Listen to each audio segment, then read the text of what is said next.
Hi and welcome, Martina here. I'm so happy that you're joining us to celebrate the second anniversary of the Crafty Meraki. I will be using the brand new canopy leaf dies, which I think have the perfect size for the bigger slimline cards, which I will be creating today. And yeah, I can't wait to show you how beautiful they are. And never mind my band aid, I've been clumsy when I've been trying to sew, but I'm fine.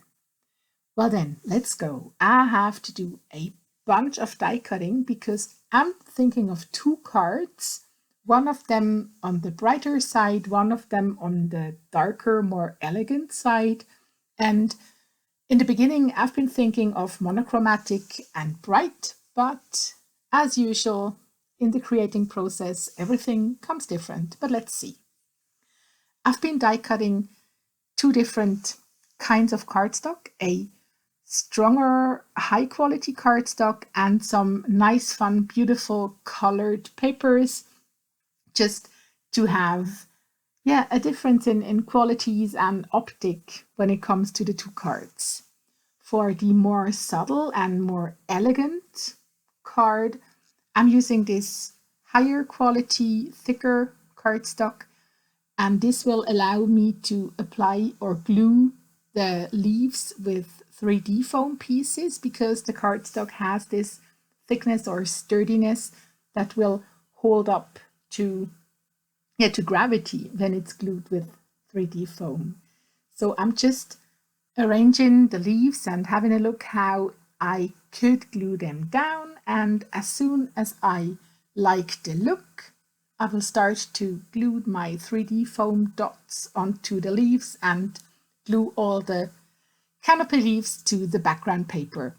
I don't worry about overlapping pieces or pieces that go over the sides of my background paper because I will just cut everything off when everything is glued down. And this is my background number one. I absolutely love the colors and I love the dimension it gets with these 3D foam pads. And it seems like the cardstock really holds up against gravity. But now to the second card, the more brighter, funner card.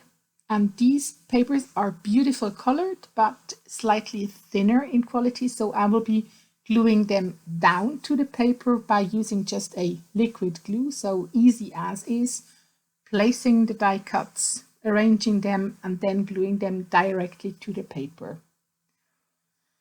I have not been sure how to arrange the leaves here because in the first moment I've been thinking of an ombre look, like the brighter ones on the top and getting darker and darker.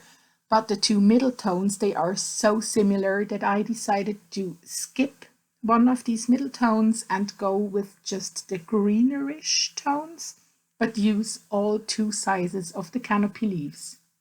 This allows me to get a really nice and rich coverage of leaves on my background.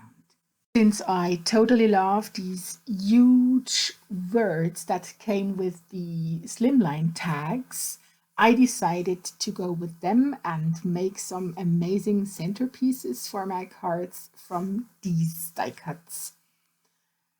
As I thought some bling could be nice for the cards, I've been browsing my embossing powder stash and decided that I will emboss one sentiment with a dark blue glitter embossing powder, and the other sentiment I've been embossing with a soft golden sparkly embossing powder.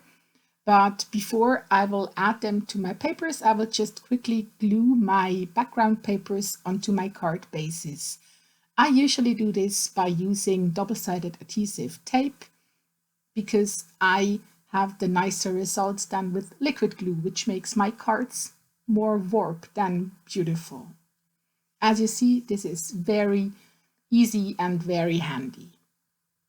And fast, no drying time.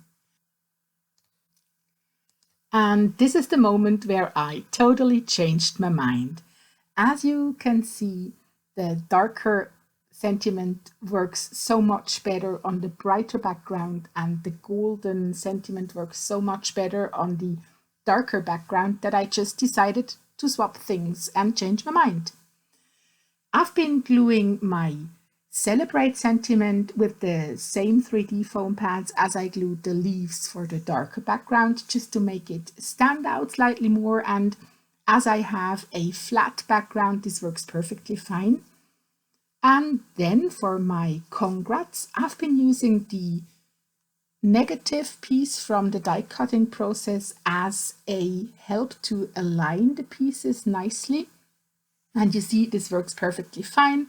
I'm just using my acrylic block to press everything nicely down.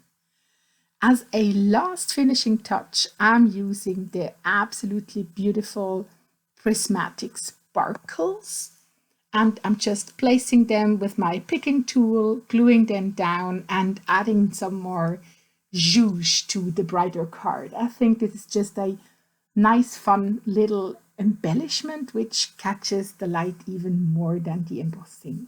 And these are my 2 finished cards. I hope you liked the process. I hope you feel inspired and encouraged to get creative. I hope you will hop to the next station in the hop, which is the fabulous Laura Basson. And don't forget to check everything out about this hop in the description box below, because there is something amazing to win, as I can tell. I wish you a wonderful day. See you next time. Bye.